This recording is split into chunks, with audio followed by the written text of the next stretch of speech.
Welcome to the Shabby and Man podcast. We are partners, parents, podcasters, broadcasters, and everything else in between. Namaste. What should we talk about today, do you think? I don't know. You tell me whatever's on your mind, on your plate. Whatever's on my plate. Very good thing. Because what I'm dreaming of, what I'm imagining, what I'm not manifesting is something to do with food. I really feel like... Do you ever have that feeling when you really feel like eating something, but you can't have it? Why can't you have it? Because यहाँ मिलता नहीं है, basically. सच बताऊं तो. I mean, you do get versions of it, but what I'm thinking of is eating some soft galoti kebab. Now, galoti kebabs are very particular to Lucknow.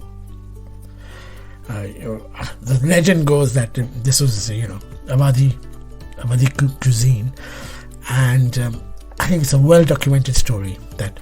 What do you know about galoti kebabs? Galoti means melt in the mouth. Yeah, I don't know much about galoti kebabs, only because I've never had galoti kebabs. You must have had it. I mean, the legend is that that Nawab, that great Nawab... Wajid Ali Shah. Yeah, who did so much for food, Wajid Ali Shah. He was growing old. They're saying he was toothless.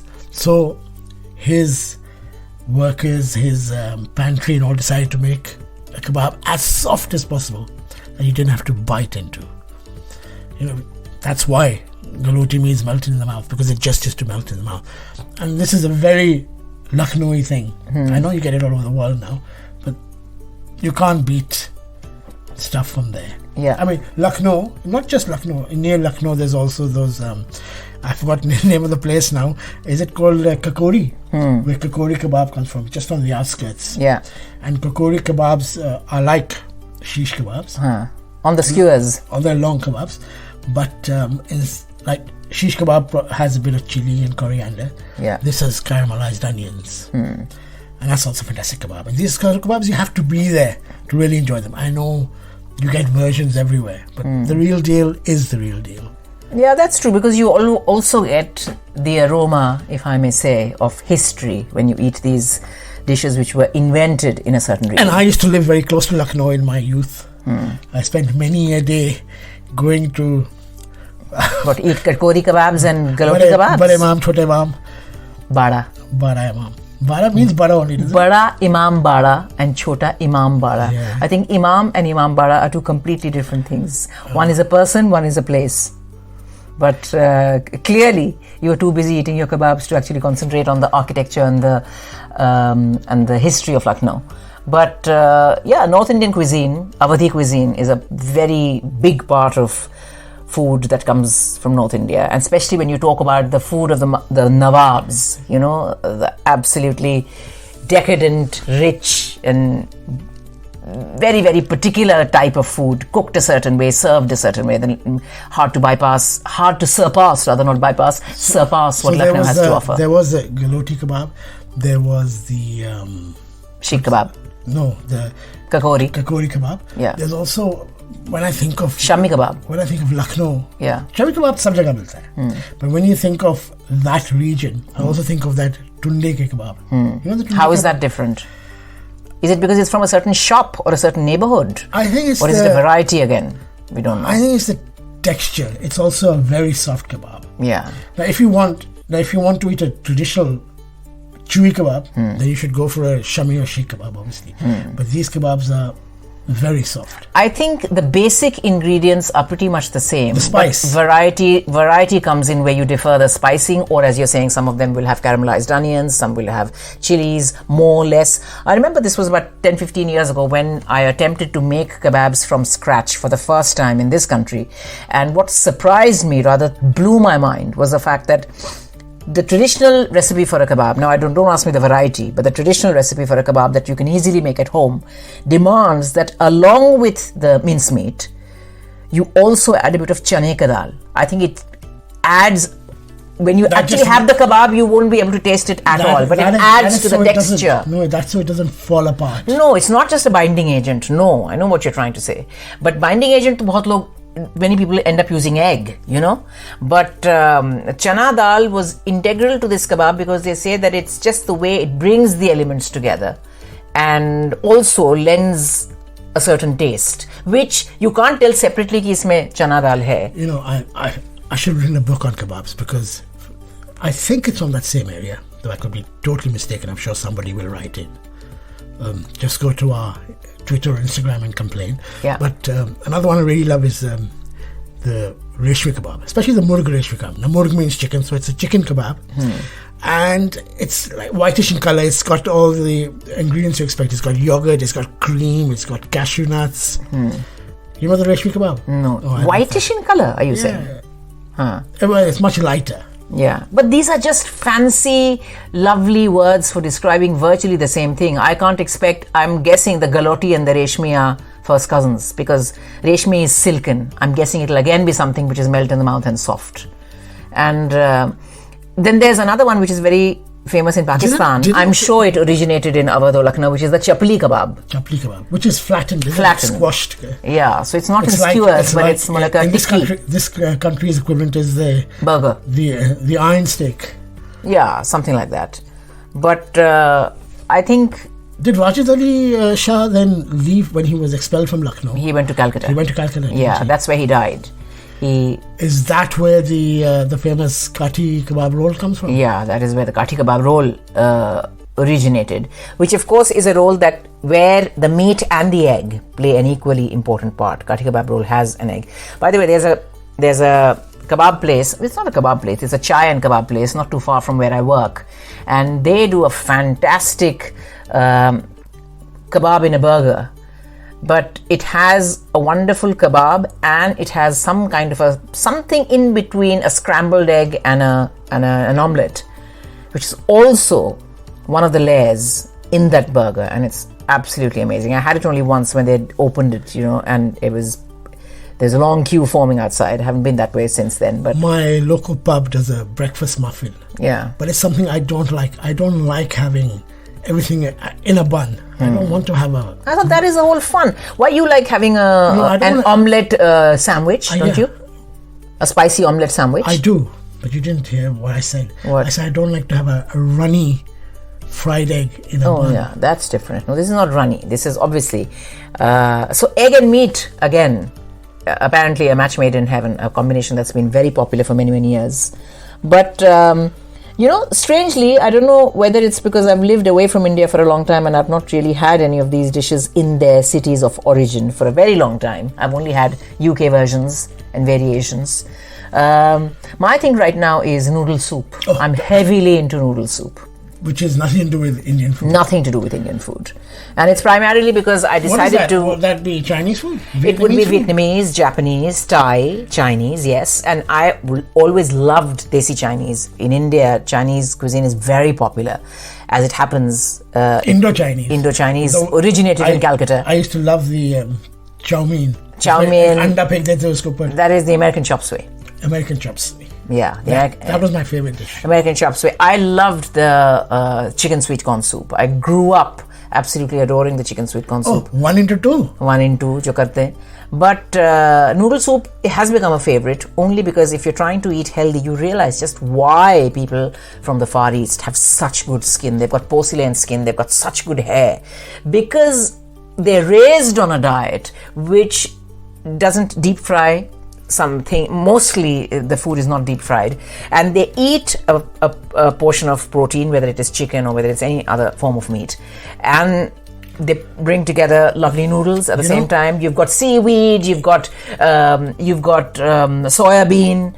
If I wasn't recording this on my phone, I would have Googled this because I disagree with you. I thought Chinese food is full of SMG or MGM, whatever. Yeah, GSM. Yeah. Isn't it?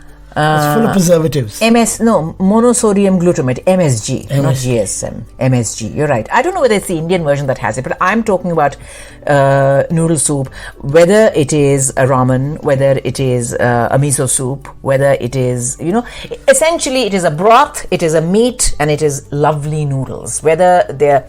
Now, noodles are very, very specific to certain regions. Vietnamese pho, whatever it is, everybody brings it together in a different way. Noodles. I like those fresh egg noodles. Yeah. Whether it's egg noodles, you get these glassy noodles, you get the wheat noodles, and I think how you spice up the broth depends on which region it comes from, whether it's a Japanese thing or a Thai thing or a Vietnamese or a Chinese. What I do know is that the more you slurp your food, the more respected and cultured it is. Yeah, they feel that you appreciate it more, kind of thing. But I do feel that it is such a healthy way to eat, because it gives you your meat, it gives you your veggies, it gives you your broth. And I was never a fan of this, because chicken sweet corn soup is quite a dense soup, and it has lots going on there, because you've got sweet corn, you've got big fat pieces of slivers of chicken. But these noodle soup is virtually almost in 2 layers, because the noodle kind of settles at the bottom. The noodle and the veggies and the meat or the fish settles at the bottom, and you've got almost a clear miso on top. These are different kinds of ramen soups. Yeah, yeah. I love it. I think that and if you have a diet of that, I think for a week or 2 weeks, you immediately see the difference in your skin. You immediately see the difference in the fact that even if you have a massive bowl of noodle soup, you don't feel stuffed. You don't feel, unable to move, or, oh my God, why did I have it? Because it was so tasty, I had so much, now I feel uncomfortable. You don't. So you spend your time in wasabi and wagamama? Yes, I do indeed. And you said we've never really ate authentic food in authentic places. We have, not in a long time. I was going to say, do you remember once we went to Hyderabad? Yeah. Where we went for everything that it was famous for. Yeah. From the biryanis to the mirchi ka salan to the khobani ka meetha. Yeah. They're all signature dishes from Hyderabad. But India is a potpourri of different cultures and different cuisines, and I think it has the best of the best, especially when it comes to meat dishes, especially when it comes to Asian meat dishes. Well, anyway, today I was just missing Lucknow for some reason or the other. Or missing kebabs. Yeah. I mean, I love my doner kebab, don't get me wrong, but kabhi thak bhi jata. No, doner kebab is something I absolutely refuse to eat. It just looks like a piece of leather stuck to a rotating hot machine. Don't be so precocious. It's just no good for even taste wise. If it was something which was very tasty, I'd say I don't care how it's made, at least it tastes good. I think it's really the bottom rung of the kebab. Oh, I'm sorry. Of the kebab hierarchy. I think if you ask me what is my favorite cuisine in this country, I would have to say Turkish and Lebanese. I do like Turkish and Lebanese food. I love all these things. Turkish and Lebanese eating joints have now opened on every high street. It's impossible to walk through a London neighborhood now without seeing at least half a dozen Turkish and Lebanese eateries, because they are so. Again, I think it all comes down to the same kind of our Turkish neighborhood has got a lot of Iranian. Yeah, Turkish, Lebanese, Iranian. Then again, also bordering on Greek, kind of, where there's a lot of dips and olives and antipasti and hummus and different kinds of breads that can just be dipped into this, and sharing platters. I think that's another way, because normally when you eat food in a French restaurant or when you go to a very posh eting place, it's all about decorum and using the right knife and the fork and can I have the serviette? Actually, Mr. Swanya, aren't you going tomorrow to the Savoy for breakfast? Yeah, I am actually. How strange. I'm going to... Yeah, we are talking about kebabs? Yeah. What are you going to have eggs Benedict? I'm not sure. I'm not fond of eggs Benedict at all, only because I know that it's something which is a bit runny, and I'm not into runny eggs at all. That's the hollandaise sauce. Yeah. So, I think what Lebanese and Turkish food does beautifully is bring people together, because it is all about sharing platters. It is all about a bit of tear and share, dipping this, that, mixing things together. Nothing is rigid. There are no courses that have to be followed. But that's not only a Mediterranean diet. It's not. If you go to Afghanistan and Kashmir and all, it's the same. Sharing platters and sharing huge kebab, huge naans and all. It's part of our favorite. One of our favorite food writers and TV chefs and restaurateurs, Russell Norman. He made Polpo into an Italian place which was all about Venetian food, but sharing platters. Tasting menu and sharing platters. Well, they've closed down. I know they have closed down, but what I mean is that, of course, breaking it down, making it easier, making it a bit more informal. And I think the two things that have happened, these must be two of the biggest things in the food scenario that any person who goes to a restaurant can see. Firstly, that what do you call it? A tasting menu. A tasting menu is something which I think about 15 years ago did not exist. But now it's possible for you, unless you went to very posh 5-star hotels. They're frightfully expensive. They're expensive, but it gives you a little pick and mix of everything that the establishment has to offer. I don't know if 15 dishes, half of them like less than a teaspoon is really worth it. It may not be worth it. And then double the price if you want to pair it with some wine. Yeah, and why wouldn't you want to? But I think tasting menus and sharing platters, they're both two ends of the spectrum perhaps. But you know how I like to mention the fact that in my hotel management days, I had to study because gastronomy, not because of by choice, but because I arrived late, and all the other you had to choose one topic, all the others were taken, so I was shoved into the gastronomy. I can't even say it anymore. That's how much I loathe it. And now you'll talk about Michel Roux Jr. and his dad and Escoffier's Bible, which everybody follows, right? Which everyone followed. I think it's become out of fashion now. It's become passé. Yeah, I'm not even sure if even these posh 5-star hotels now do. It was very important. It was an integral part of our learning. So what did you have to learn? To learn silver service, how to serve with just a. What about the food? Forget the people who are serving. What about which course after what pairs with what has to be eaten with what? How it has to be eaten using the right cutlery and crockery and wine and... No, it's just that you had to learn French cooking and gastronomy. So you had to learn about pheasants and all, game, partridge. But anyway, it's long gone those days. Yeah, I think it's far more exciting to be the person who consumes all of that and doesn't have to worry about what's going on in the kitchen. But there is a science to the art of cooking. Obviously, it's all science. It's all about heat and pressure and taste and flavors. And because no two people, even when it comes to Indian cuisine, which is what I know the best because I cook it and I eat it, no two people making the same dish with the exact same ingredients ever come up with the same kind of taste. Because how you spice it, when you add the spice, how much, how little, how much water, how much liquid, all of that makes... Spice is a whole nother podcast. Yeah. We can talk about spice. We can talk so much about different spices, different blends, the tiny different ingredient that changes the whole dish. But we'll save that for another day. Yep. I think we've had fill today. Oh, but now we talked about food. I think we should mention your big moment earlier this week, where you were on the red carpet. It was a pink carpet, actually, as it happens. Pink carpet. Yeah, it was... I saw a couple of snaps here and there. The pink carpet VIP premiere of Shekhar Kapoor and Jemima Khan's What's Love Got to Do With It, which they are billing as the rom-com of the season. I enjoyed it immensely, I have to say. And it was lovely. It was wonderful to see the entire cast and crew turn up on the pink carpet, including Emma Thompson, who famously does not do interviews, but it was lovely to see her do a little walkabout, as it were, with her fans, taking selfies, chatting away, smiling, laughing. Jemima was there, of course. Shekhar Kapoor was there, Naughty Boy, Nitin Soni, all these people associated with the film. Sajal Ali, Pakistani actress Sajal Ali. Then the two comedians, Jeff Mirza and Asim Chaudhary. We haven't mentioned the main heroine of the story. The main heroine, of course, Lily James and Shazad Latif. They were all there. It was really wonderful. And I think Jemima Khan is taking her new career quite seriously. It's not just a one-off. She says that the film is a love letter to Pakistan, and it essentially pits love marriages against the arranged marriage system.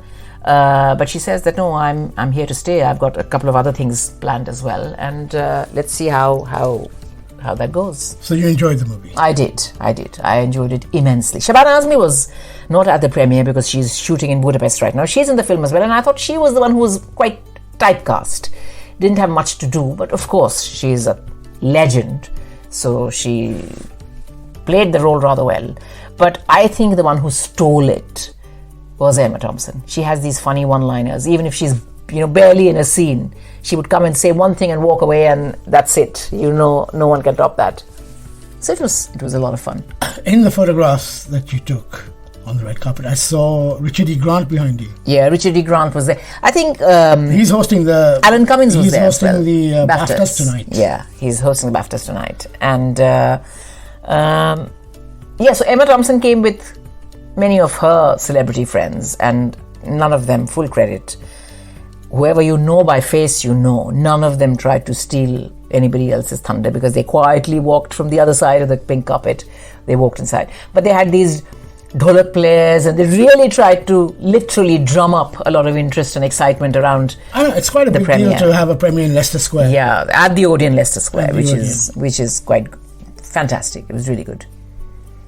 Many years ago, I was once walking past, and suddenly there's a lot of traffic. Everything stopped, and the Queen pulled up for some premiere. Must be a Bond premiere I or can't something, remember what right? it was, but I was thinking, oh my god, I'm right there. So it has to be a Bond premiere or something. No, We would have every year there was something or the other. one or two premieres that the Queen would turn up to. It doesn't have to be Bond. Well, there you go. I thought maybe Her Majesty would like to be there when somebody who works for Her Majesty's Secret Service, comes out with a new film every year. But clearly, anyway. So that's it. I think we've spoken about food. We spoke about a film premiere, and we'll have much more to talk about in our next episode. Why do you suddenly go so quiet when it comes to the end of the podcast? No, because I'm just hungry now and tired.